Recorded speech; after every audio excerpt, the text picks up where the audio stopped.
Hello नमस्कार दोस्तों, स्वागत है आपका सौर्य स्टडी पॉइंट में। आज हम आप लोगों के लिए रीजनिंग के 20 प्रश्न लेकर आए हैं जो कि आपके आने वाले एग्ज़ाम की दृष्टि से बहुत ही महत्वपूर्ण साबित होने वाले हैं। सभी प्रश्न किसी न किसी गवर्नमेंट एग्ज़ाम में पूछे जा चुके हैं, तो ऐसी आशा की जाती है कि ऐसे ही प्रश्न आपको आगे आने वाले एग्ज़ाम में देखने को मिलने वाले हैं। तो सभी प्रश्नों को बहुत ही ध्यानपूर्वक करेंगे, और यदि आप हमारे चैनल पर पहली बार विजिट कर रहे हैं तो हमारे चैनल को सब्सक्राइब कीजिए और बेल आइकन प्रेस कर लीजिए, जिससे आने वाली वीडियो का नोटिफिकेशन आपके पास सबसे पहले पहुंचे। तो चलिए दोस्तों, ज़्यादा समय न लेते हुए अपने प्रश्नों को करना शुरू करते हैं। आपका पहला प्रश्न है दोस्तों, हमने सबसे पहले 4 प्रश्न जो हैं वो एनालॉजी से संबंधित सम्मिलित किए हैं। टोटल 4 प्रकार की एनालॉजी होती है। अभी हम पहले क्वेश्चन में पहले टाइप की एनालॉजी देखने वाले हैं। नीचे दिए गए विकल्पों में से संबंधित शब्द का चयन कीजिए। तो दोस्तों में बताना है कि दिशाखंड का दिशाखंड का संबंध विभाजन से किस प्रकार है, यानी कि जिस प्रकार दिशाखंड का संबंध विभाजन से है उसी प्रकार विरक्त का संबंध हमें पता लगाना है। देखो दिशाखंड क्या होता है, दिशाखंड का संबंध दिशाखंड से विभाजन से किस प्रकार है, दोनों क्या है, एक दूसरे के समानार्थी हैं। ऐसी विरक्त का जो समानार्थी शब्द होगा वो क्या होगा, चारों ऑप्शन में से अरुचि होगा। क्या होगा, अरुचि। तो हमारा कौन सा ऑप्शन सही हो जाएगा, ऑप्शन 3। आइए दोस्तों अगला क्वेश्चन देख लेते हैं, क्वेश्चन नंबर 2। क्वेश्चन नंबर 2 भी दोस्तों एनालॉजी से ही संबंधित है। ये हमारी दूसरी टाइप की एनालॉजी है। टोटल 4 टाइप की एनालॉजी होती है। ये हमारी नंबर एनालॉजी है। तो नंबर एनालॉजी में बताना, देखो क्वेश्चन में दिया गया नीचे दिए गए विकल्पों में से संबंधित संख्या का चयन कीजिए। शब्द की जगह क्या कर लेंगे, संख्या कर लेंगे। तो देखिए जिस प्रकार 24 से क्या बना है, 60 बना है, तो उसी प्रकार 120 से क्या बनेगा, यानी कि जिस प्रकार 24 से क्या बना, 60 बना, तो 24 से 60 किस प्रकार बन सकता है। देखिए 24 गुणा, अगर हम इसमें 5/2 की गुणा कर दें तो क्या बन जाएगा, देखो 2 से इसको डिवाइड कर देंगे कितनी बार जाएगा, 12 बार, और 12 की 5 से गुणा करेंगे कितना जाएगा, 60। तो देखिए 60 आ गया। ऐसे ही 120 में करेंगे, जब यहाँ पे 5/2 से गुणा किए तो यहाँ भी क्या करेंगे, 5/2 से ही गुणा कर देंगे। तो जब 5/2 से गुणा करेंगे तो 2 से इसको काटेंगे तो कितनी बार जाएगा, 60 बार जाएगा, और 60 की 5 से गुणा करेंगे तो कितना आ जाएगा, 300 आ जाएगा। ठीक है, कितना हो जाएगा, 300। तो यहाँ पे यानी कि 120 का संबंध किससे हो जाएगा, 300 से हो जाएगा। ठीक है, तो यही हमारा सही आंसर है। चलिए अगला क्वेश्चन देख लेते हैं, क्वेश्चन नंबर 3। क्वेश्चन नंबर 3 क्या कह रहा है, क्वेश्चन नंबर 3 कह रहा है नीचे दिए गए विकल्पों में से संबंधित अक्षर का चयन कीजिए। यहाँ क्या होगा, अक्षर का चयन करना है, यानी कि A बाई ZB का जिस प्रकार से संबंध किससे है, CWD X से है, उसी प्रकार EUFB का संबंध हमें बताना है। तो देखिए दोस्तों कैसे करेंगे, देखो ए का जो अपोजिट है वो क्या होता है, जेड होता है। ऐसे ही बाई का अपोजिट क्या होता है, बी होता है। ऐसे देखेंगे पहला वाला है लेटर क्या है, लास्ट का अपोजिट है, और डी किसका अपोजिट है, डब्ल्यू का अपोजिट है। सेम इसी प्रकार ई किसका अपोजिट है, बी का अपोजिट है, यू एफ का अपोजिट है। तो इसी प्रकार हम चारों ऑप्शन में से देखेंगे कौन किसका अपोजिट है।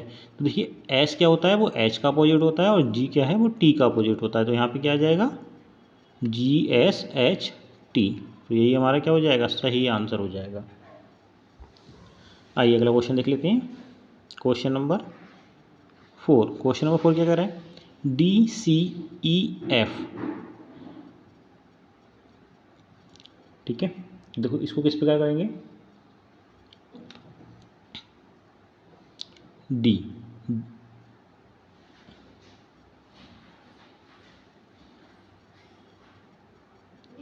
देखिए पहले क्या हो रहा है,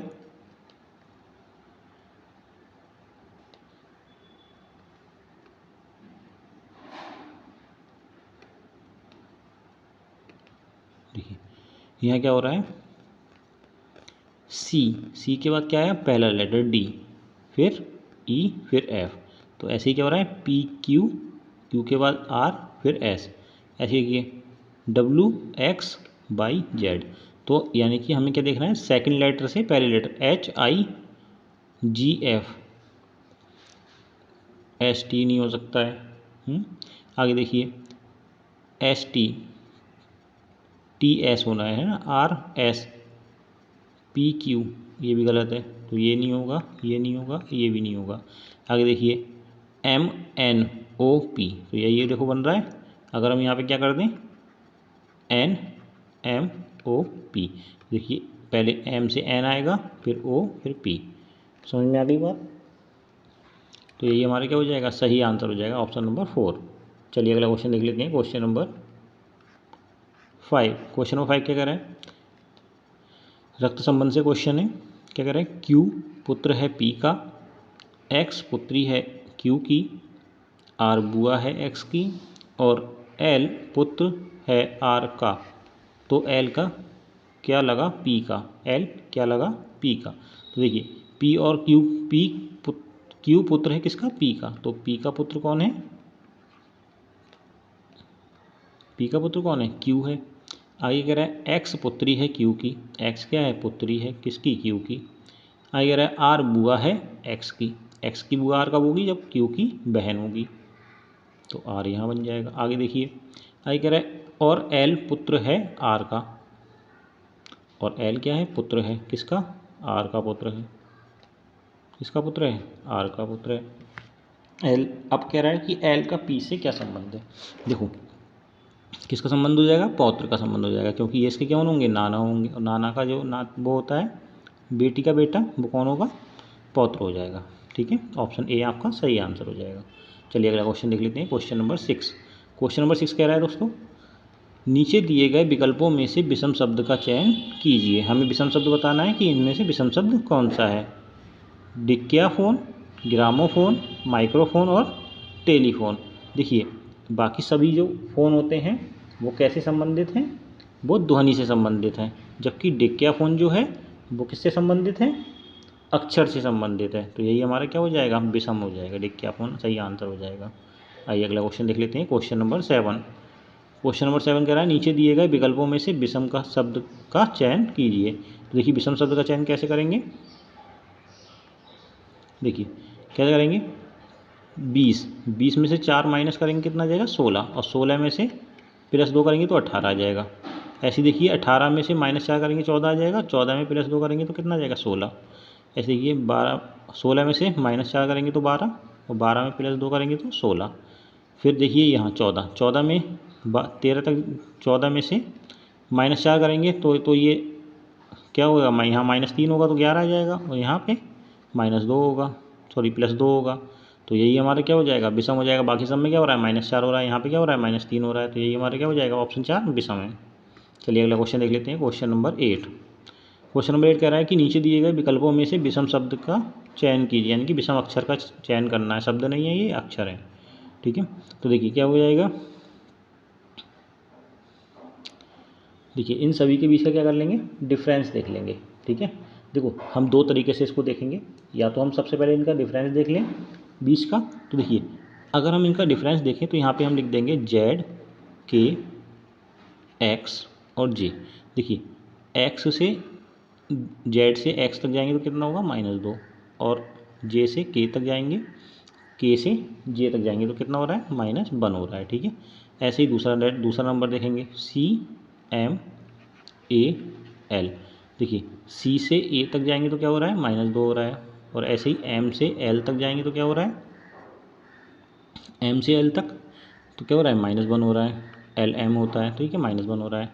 तो ऐसे ही अगला लेटर देखेंगे, देखो क्या है, T, G, R, F। तो देखिए T से R तक जाएंगे तो क्या हो रहा है, -2 हो रहा है, और ऐसे ही G से F तक जाएंगे तो -1 हो रहा है। ठीक है, अगला देखेंगे, G से F तक जाएंगे -2 होगा, क्या होगा, -2, क्योंकि F G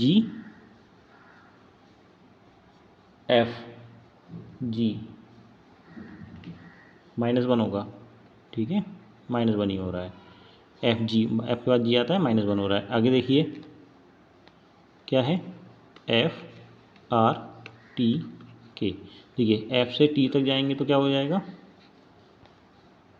+14 हो रहा है। ठीक है, और R से K तक जाएंगे तो क्या हो रहा है, -7 हो रहा है। तो यही देखो सबसे विषम है, सब में +-2 +-1 हो रहा है। देखिए यहाँ भी -2 -1 हो रहा है, यहाँ भी -2 -1 हो रहा है, यहाँ भी क्या हो रहा है, -2 -1 हो रहा है, जबकि यहाँ पे क्या हो रहा है, सबसे अलग चीज़ हो रही है। तो यानी कि क्या हो जाएगा, ऑप्शन 4 हमारा सबसे विषम हो जाएगा। आइए अगला क्वेश्चन देख लेते हैं, क्वेश्चन नंबर 9। क्वेश्चन नंबर 9 कह रहा है, सुबह जल्दी एक व्यक्ति ने बस द्वारा यात्रा करते समय सूरज को अपने दाहिने ओर उदय होते हुए देखा। तो दाहिने ओर जब उदय होते हुए देखेगा तो वो किस दिशा में चलेगा? पूरब की दिशा में। कहाँ चलेगा? उत्तर की दिशा में चलेगा। तो वो कहाँ चलेगा? उत्तर की दिशा में चलेगा। जब अब उत्तर की दिशा में चल रहा है, ठीक है। अब कह रहे हैं 30 मिनट बाद उसने अपने सूर्य की दिशा में यात्रा करते हैं। और सूर्य किस दिशा में यात्रा करता है? पूरब की ओर दिशा, या पूरब की ओर उठता है, फिर उधर से यात्रा करता है, ठीक है। अब वह किस दिशा में है? तो देखिए किस दिशा में? पूरब की दिशा में है, ठीक है। आगे देखिए अगला क्वेश्चन देख लेते हैं, क्वेश्चन नंबर 10। क्वेश्चन नंबर 10 क्या कह रहा है? एक श्रृंखला दी हुई है हमें, निम्नलिखित श्रृंखला को पूरा कीजिए। हमें इस श्रृंखला को क्या करना है? पूरा करना है। तो देखिए कैसे करेंगे। देखो 1 से क्या आ रहा है? 3, 3 से क्या आ रहा है? 5, 5 से 7, और 7 से आगे क्या आ जाएगा? 9, ठीक है। अब देखिए यहाँ 2 से 20, 12 प्लस 12 कर देंगे तो कितना आ जाएगा? 14, ठीक है। ऐसे ही 14 से 34 कैसे बनेगा? प्लस 20 करके, ठीक है। फिर आगे बढ़ेंगे। यहाँ पे कैसे पता लगेगा कि कितना प्लस करना है? तो देखिए यहाँ पे कितने का डिफरेंस है?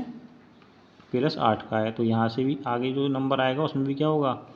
प्लस 8 का डिफरेंस होगा। यानी कि यहाँ पे कितना जो ऐड कर दें? 28 ऐड कर दें। और अगर इसमें 28 ऐड कर देंगे तो कितना बन जाएगा?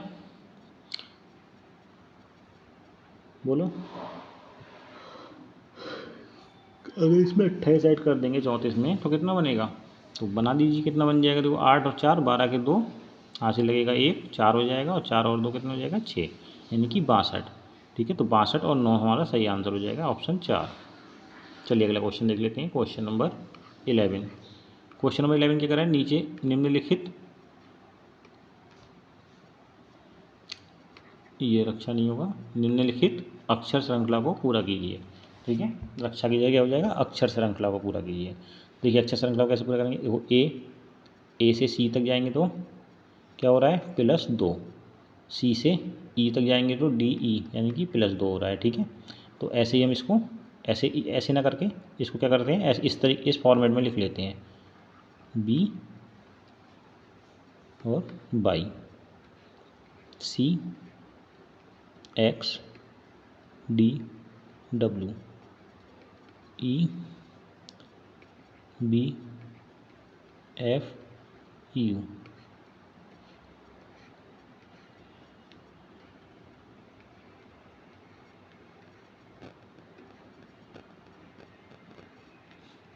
देखिए ए से सी तक जाएंगे तो क्या हो जाएगा? +2 हो रहा है। सी से ई तक जाएंगे तो +2, फिर यहाँ भी क्या होगा? +2, और ई से +2 करेंगे तो EFG, तो यहाँ पे क्या आ जाएगा? G।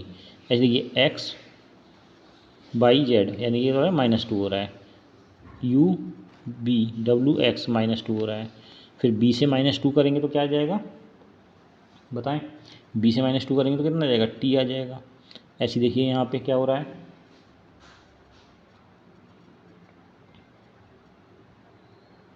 आगे देखिए B से D तक जाएंगे तो BCD यानी कि +2, D से F तक जाएंगे तो EF +2 हो रहा है। तो यहाँ पे भी क्या हो जाएगा? +2 हो जाएगा। यहाँ पे -2 हो रहा था, ठीक है। +2 होगा तो EFGH, तो यहाँ पे क्या आ जाएगा? H आ जाएगा, ठीक है। अगला देखिए फिर क्या होगा? -2 हो रहा है। देखो यहाँ पे भी -2 हो रहा है, यहाँ पे भी -2, और जब यहाँ पे -2 होगा तो यहाँ पे क्या आ जाएगा?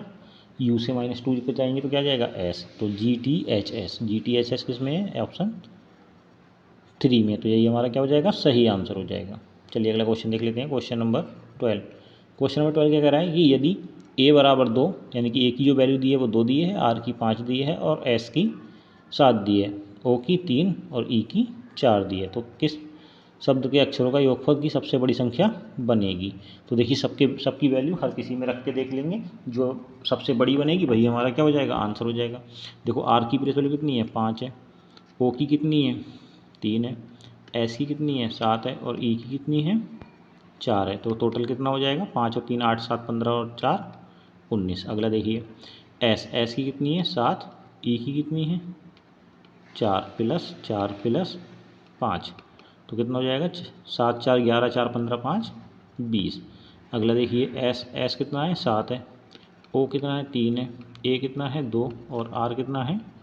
5 है। तो 7 3 10 और 7 17, ठीक है। अगला देखिए R कितना है? 5, प्लस E कितना है? 4, ए कितना है 2 और आर कितना है 5 है। तो कितना हो जाएगा 5 4 9 और 2 11 और 5 16।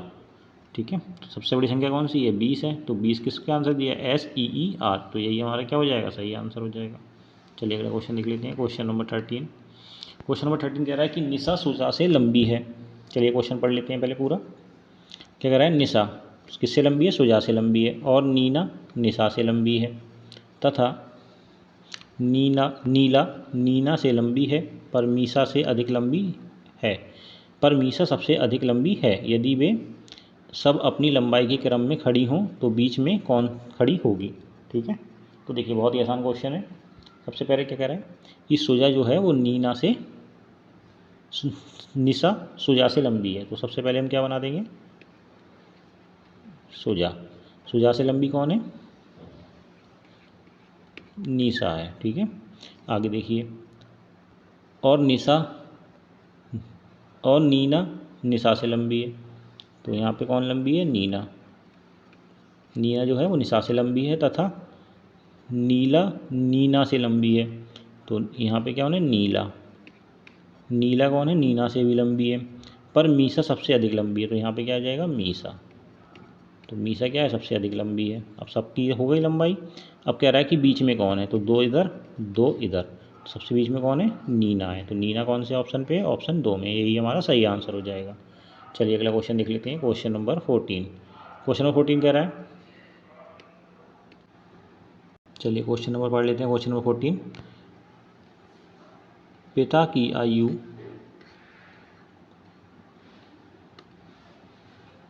देखिए पिता की आयु उसके पुत्र रामू की आयु से 3 गुना अधिक है। 8 वर्ष बाद उसकी आयु रामू की आयु की 5/2 गुना है। उसके और 8 वर्ष बाद पिता की आयु रामू की आयु की कितना गुना होगी। ठीक है, तो देखिए जिसकी आयु हमें पता नहीं है उसकी आयु क्या मान लेंगे x मान लेंगे। तो देखिए रामू की आयु कितनी मान लेंगे, रामू की आयु जो है रामू की वर्तमान आयु, तो रामू की जो वर्तमान आयु है वो मान लो x है। अब वो कह रहा है पिता की आयु,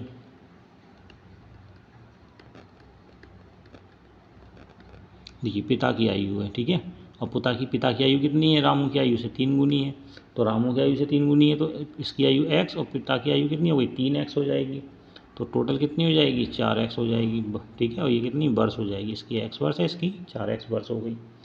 अब क्या कह रहा है कि 8 वर्ष बाद उसकी आयु रामू की आयु की 5/2 है। ठीक है, 8 वर्ष बाद यानी कि 8x प्लस 8 और कितनी है 5/2 गुना है किससे पिता की आयु से। पिता की आयु कितनी है 4x है, और 8 वर्ष इसमें भी 8 वर्ष ऐड कर देंगे, दोनों को सॉल्व कर लेंगे। क्या हो जाएगा 5x प्लस 5 × 8 = 40, और ये कितना हो जाएगा 8x प्लस 8 दूनी 16। तो कितना हो जाएगा 3x बराबर कितना हो जाएगा 24। 3 से इसको डिवाइड कर देंगे कितनी हो जाएगा 8 बार। तो x की वैल्यू कितनी आ जाएगी 8। तो x की वैल्यू हमारे पास कितनी आ गई 8 आ गई। हमसे किसकी आयु पूछ रहा है पिता की आयु रामू की आयु की कितनी गुना है। तो जो पिता की आयु है वो रामू की आयु की कितनी गुना है। तो देखिए रामू की आयु क्या हो गई थी x प्लस 16।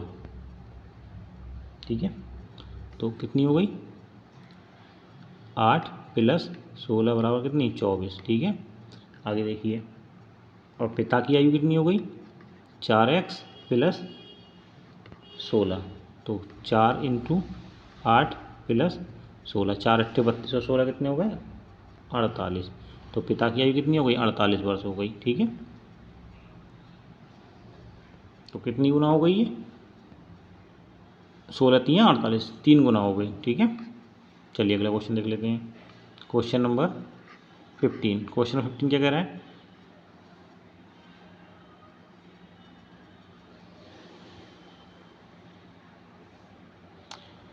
निम्नलिखित अक्षर श्रृंखला में रिक्त स्थानों को पूरा कीजिए। तो देखिए रिक्त स्थानों को पूरा करते हैं। देखिए R से पहले क्या आ रहा है O आ रहा है। ठीक है, और R के बाद O के बाद क्या आ रहा है R आ रहा है। तो O के बाद क्या आ जाएगा आर, यू से पहले आर आ रहा है तो देखो यू से पहले आर आ गया, ठीक है।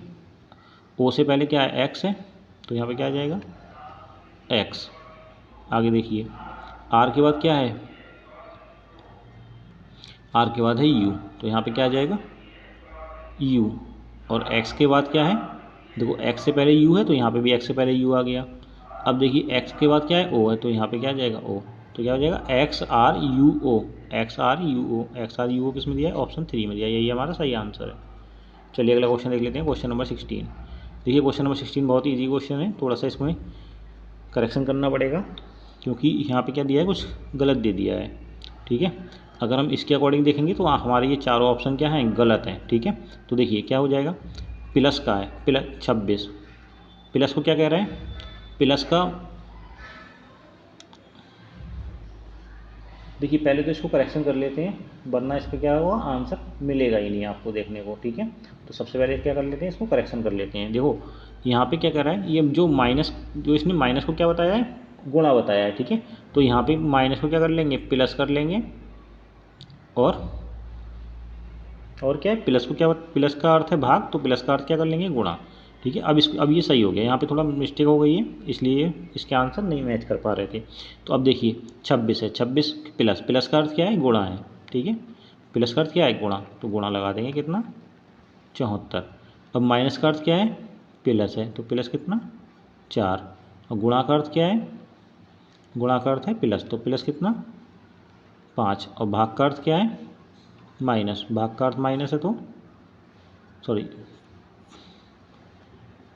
भाग का अर्थ क्या है, माइनस, माइनस कितना, 2। अब देखिए इसको चेक कर लेते हैं, 4 माइनस, माइनस का अर्थ भाग,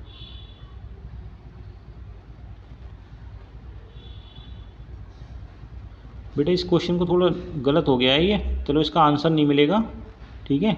तो इसलिए इसको भी छोड़ देते हैं। देखो इसको अगर हम कर रहे हैं तो फिर इसका सॉल्यूशन नहीं हो पाएगा, ठीक है। तो इसलिए इसको क्या करेंगे, चेक कर लेंगे पहले, ठीक है। ये क्वेश्चन थोड़ा मिस्टेक, इसमें क्वेश्चन में क्या है, मिस्टेक है, इस क्वेश्चन में मिस्टेक है, कल देखेंगे।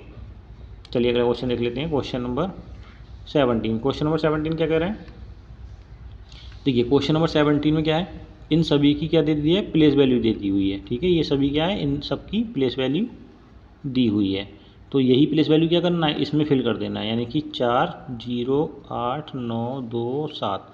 देखो 4 किसकी प्लेस वैल्यू है, ई की है, तो ई आ जाएगा, ओ। 0 किसकी प्लेस वैल्यू है, यू की, तो यू आ जाएगा। 8 किसकी प्लेस वैल्यू है, आर की। 9 किसकी प्लेस वैल्यू है भाई, 9 है बी की प्लेस वैल्यू। 2 किसकी प्लेस वैल्यू, एस की। और 7 किसकी प्लेस वैल्यू है, ए की। तो क्या बन जाएगा, E U R B S ए।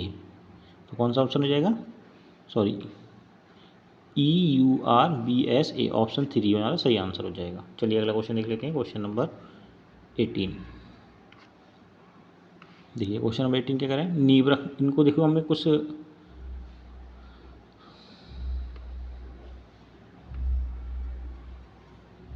देखिए क्या कह रहा है, यहाँ पे हमें कुछ 4 शब्द दिए हुए हैं, इनको क्या करना है, हमें क्रम वाइज लगाना है, ठीक है। तो देखिए सब क्रम वाइज कैसे लगाएंगे, नींव, प्लास्टर करना, निर्माण करना, पेंट करना। सबसे पहले क्या होगी, नींव रखी जाती है, किसी भी चीज़ की क्या होती है, सबसे पहले नींव रखी जाती है, फिर क्या होता है, निर्माण कार्य शुरू होता है, फिर क्या होता है, फिर प्लास्टर होता है, फिर पेंट होता है, यानी कि 13 21।